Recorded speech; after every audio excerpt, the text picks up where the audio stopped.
Bonjour à tous et bienvenue dans cette vidéo de s'adopter soi. Moi c'est Jocelyn et aujourd'hui on va parler de pourquoi et comment gérer les provocations chez les adoptés.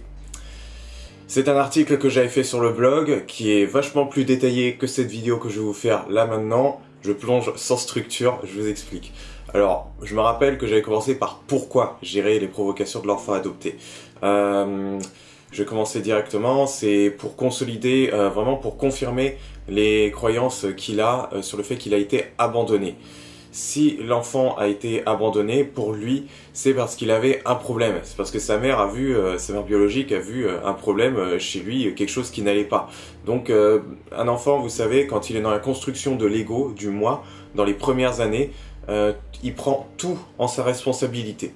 Tous les éléments extérieurs deviennent à cause de lui. Tout ce qui arrive à l'extérieur, c'est parce qu'il le provoque et c'est souvent pour récupérer déjà l'intérêt des autres, récupérer l'affection, le fait qu'on s'occupe de lui. Il est dans un état vraiment très dépendant, donc évidemment il faut venir à son secours, il faut s'en occuper, il faut l'aider à survivre dans ce monde qui est complètement nouveau.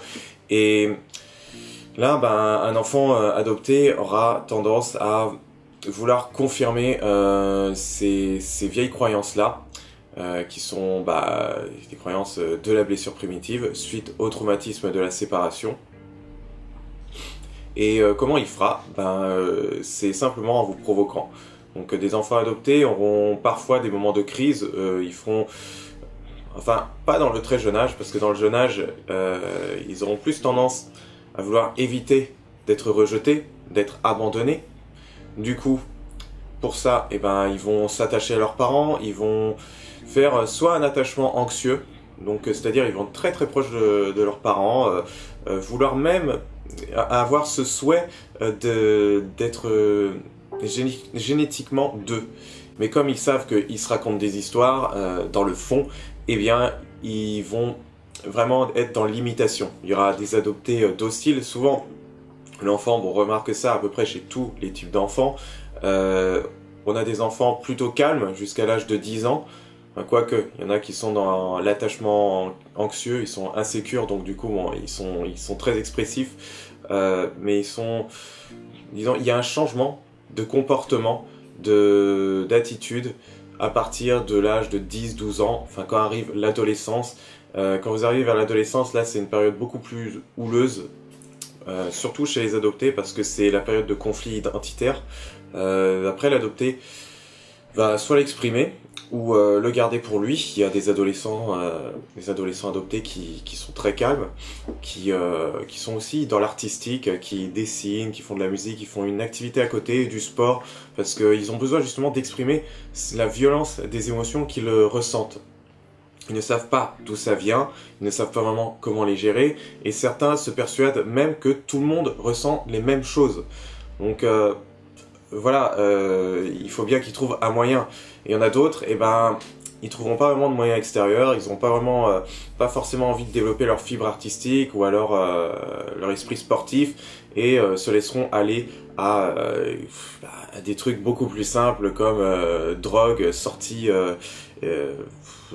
tout le temps, s'éloigner vraiment du foyer. Enfin bref, je m'écarte un petit peu du sujet. Comment ça va se manifester les provocations? Voilà, l'adopté va vous faire une période de crise et là, vous en tant que parent adoptif, vous serez parent avant tout. Vous aurez peut-être l'impression que c'est à cause de vous, déjà, vous allez peut-être vous dire ah mon Dieu, qu'est-ce que j'ai fait? Suis-je un mauvais parent? Là, vous retournez sur votre ego à ce moment-là. Donc c'est pas ce qu'il y a à faire, parce que l'adopté, lui, c'est ce qu'il fait tout le temps. Alors en plus, s'il vous voit le faire vous, ça fera que conforter son traumatisme de séparation. Je sais, c'est pas facile quand on voit son enfant nous faire une douche de reproches et de dire des propos blessants. Faut pas oublier non plus que l'adopté a l'impression de ne pas avoir d'impact, parce que quand il était bébé, qu'il a été passé de bras en bras, on lui a pas demandé son avis, il était peut-être en train de pleurer, il était peut-être en train de ressentir des émotions fortes, mais personne n'y a fait gaffe, parce que à l'époque on n'avait pas de connaissances sur la blessure d'adoption, on savait pas ce que le bébé ressentait, on savait même pas s'il pouvait ressentir des choses, puisqu'on se disait il aura oublié dans 3 jours.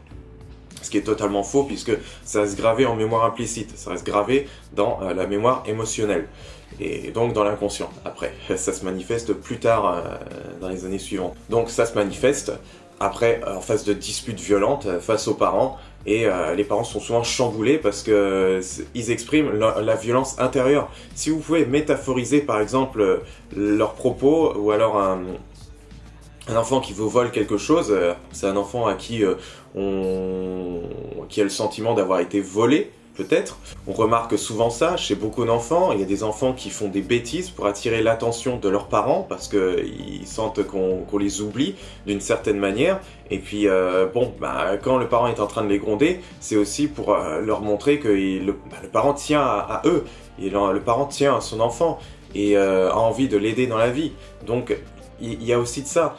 Si votre adolescent, par exemple, vous fait une énorme crise, il aura l'impression de ne pas avoir d'impact sur vous. Et il reviendra 5 minutes après, comme une fleur, comme si il ne s'était rien passé, alors que vous, vous aurez été sous le choc, dévasté.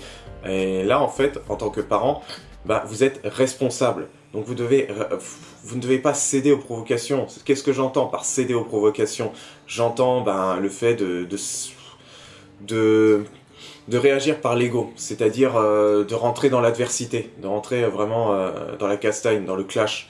Et là, non, parce que si vous perdez le contrôle, l'adopté, lui, va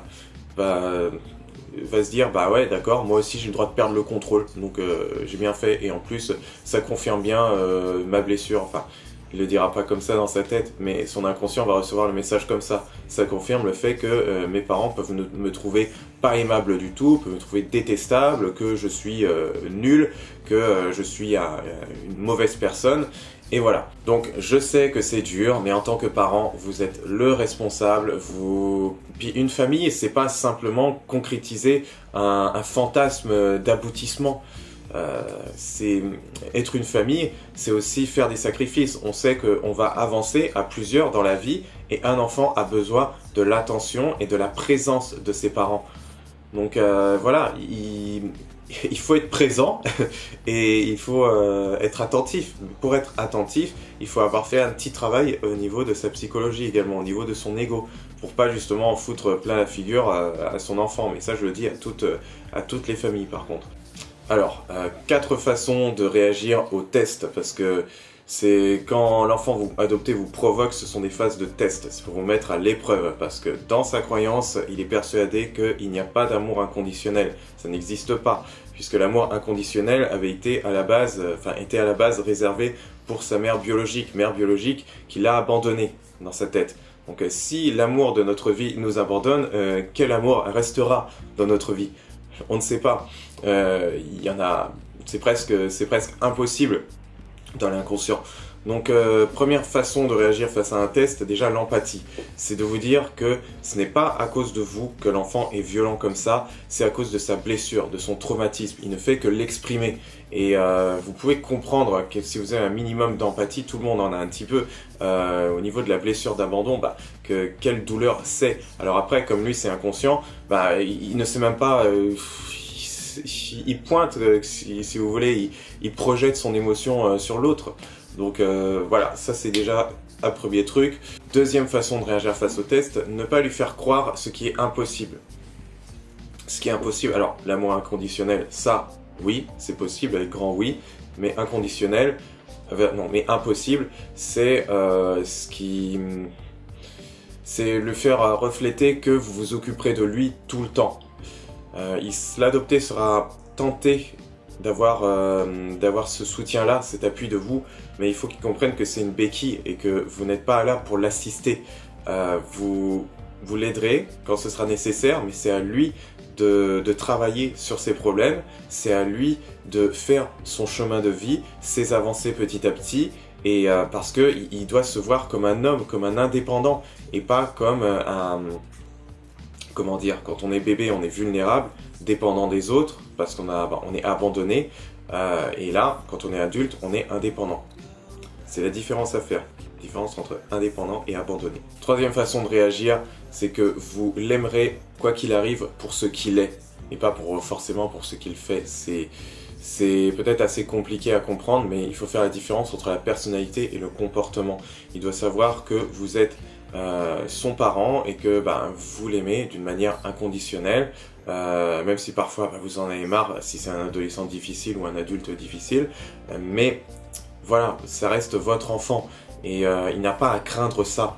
Il craindra toujours de toute manière, c'est un travail qui durera peut-être sur plusieurs années pour des cas plus forts, plus durs, de comprendre que votre amour, que vous serez toujours là, que votre amour sera inconditionnel, enfin que vous serez toujours là du point de vue affectif, je le dis bien, pas du point de vue tout ce qui est à côté. Puis un conseil plus important en tant que parent, c'est lui montrer que oui, il y a des limites, parce qu'il a un impact sur les gens. Il peut blesser les gens en disant tel ou tel propos. Il faut faire comprendre qu'il est inutile de provoquer violemment pour exprimer un besoin. Il y a une manière de communiquer, dont par le courant de la communication non violente, que j'exerce un petit peu pendant mes séances d'écoute, eh bien, c'est un langage qui vient vraiment de l'âme. Pas besoin d'exprimer ses émotions violemment pour que les autres y réagissent.